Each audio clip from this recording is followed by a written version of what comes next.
Mənim TikTokda xüsusi rəğbət bəslədiyim, həqiqətində fanatı olduğum bir şair qardaşımız var. Mənə görə o bambaşqa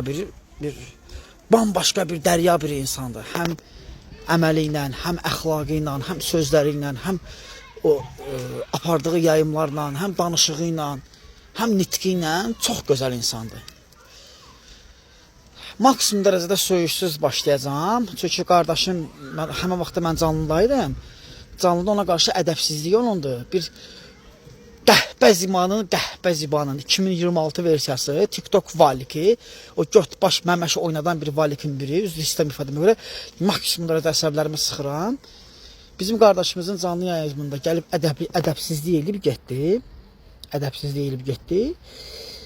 Yəni maksimum dərəcədə qardaş mənim qabağıma çıxdı ki, elə mən oyam, buyan, özüm həll eləyərəm, amma bəzi şeylər var ki, mənə çox pis təsir edir. Çünki mən fanatı olduğum bir insanı kimsə incədərsə, onun nəslini üstüraya düzərəm.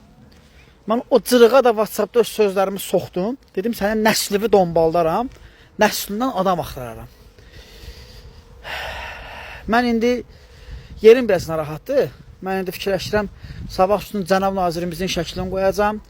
Lazım gələr prezidentimin də, xanımımın da şəklini qoyaram, müraciət eləyərəm ki, bizim ölkəmizdə insanların xeyrinə çalışan, insanların əməyinə ləkə gətirənlərin anasını sikin.